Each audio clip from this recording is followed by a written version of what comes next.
Welcome to Inside British Royals. This is your exclusive look inside the world's most famous family. We are exploring the scandals, secrets, and power plays that define the modern monarchy. If you are new here, please do well to hit that subscribe button for more updates. A picture of perfect glamour on the world stage. A future king and queen radiating confidence.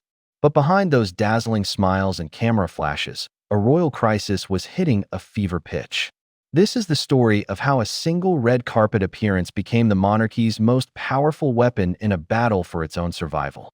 While the world saw Princess Kate, beaming in a fairy tale gown, and Prince William, the steady president of BAFTA, what they were really seeing was a masterclass in royal strategy.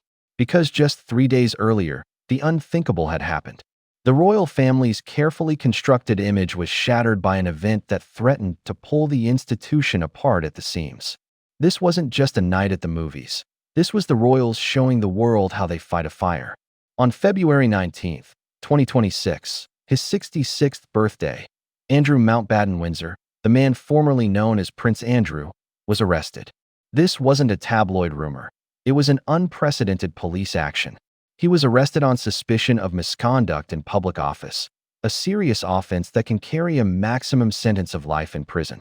This marked the first arrest of a senior British royal in modern history, a shocking event with parallels stretching back centuries to the time of King Charles I. The arrest followed the release of millions of documents related to the convicted sex offender Jeffrey Epstein. Among those files were emails that allegedly showed Andrew had forwarded confidential government reports from his time as a UK trade envoy directly to Epstein. He was taken to a police station in Norfolk, questioned for hours, and finally released under investigation, neither charged nor cleared. The news sent shockwaves through the UK and across the globe. The monarchy, an institution built on tradition and an image of unimpeachable integrity, was now facing a crisis with a senior royal at its very center. As police searched his former and current homes on the Sandringham and Windsor estates, the British government even began considering the monumental step of formally removing Andrew from the line of succession. The firm was on fire, and the world was watching to see who would be the firefighter. Faced with this historic crisis, the palace didn't retreat. Instead, it rolled out a brilliant strategy of defiance and duty. The first move came right from the top. King Charles III issued a statement that was stunning in its directness. He expressed his deepest concern before drawing a firm line in the sand. Let me state clearly, the law must take its course. The king gave his full and wholehearted support and cooperation to the police, effectively severing the institution of the monarchy from the individual at the heart of the scandal. He then made it clear that the family would continue in our duty and service to you all. And continue they did. In the days that followed, the royal rota was a picture of stoic normalcy.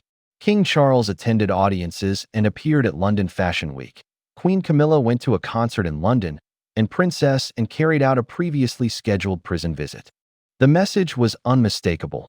The institution is greater than any one person, and the work goes on.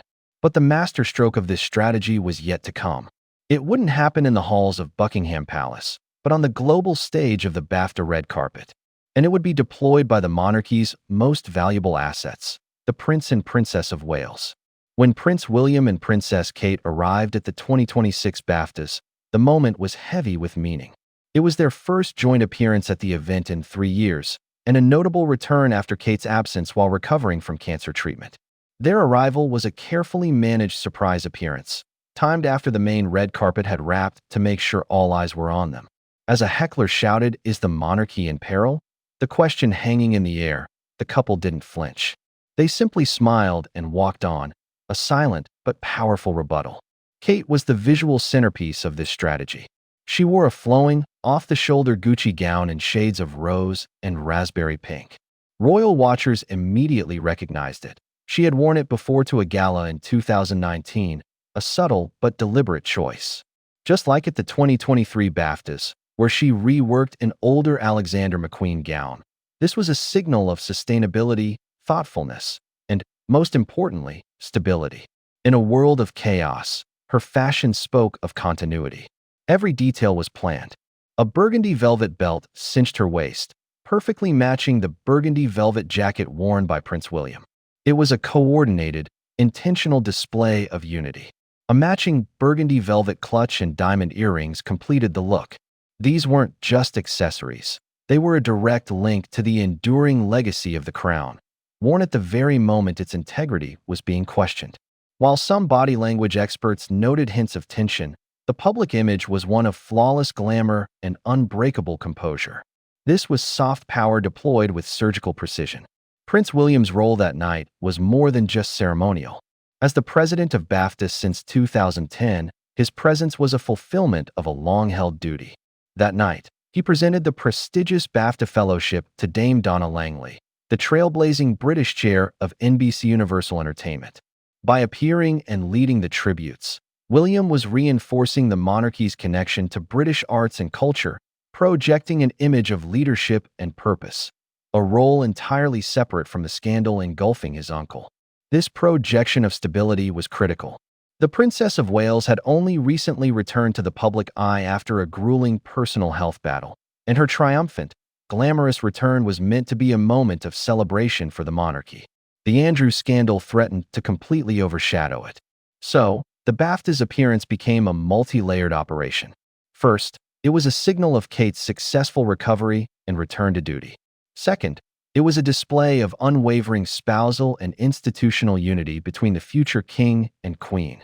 And third, it served as a powerful visual counter-narrative to the crisis. While headlines screamed of arrests and scandal, the strategy of the Prince and Princess of Wales is clear, but is it working? Is this projection of stability enough to overcome a crisis of this magnitude? Or is the damage already too deep? I want to know what you think. Let me know your thoughts in the comments below. And if you're interested in more deep dives into royal strategy, make sure to like, subscribe, and hit that notification bell so you never miss an update. The 2026 BAFTAs will be remembered not just for the films that were honored, but for the masterclass in public relations that unfolded on its red carpet. We saw the modern monarchy's core strategy in action. When faced with a crisis that threatens the very fabric of the institution, you deploy your most powerful assets. Prince William and Princess Kate, through their poise, their fashion, and their unwavering commitment to duty, became the living, breathing embodiment of the message King Charles had sent just days earlier. The institution will endure. Their beaming smiles weren't a sign of ignorance, but of defiance. It was a carefully crafted performance designed to steer the narrative away from scandal and toward stability. It was a projection of a future where the crown remains a symbol of continuity, no matter the storms raging around it. The question is, can a picture, no matter how perfect, truly be enough to secure the future of a modern monarchy?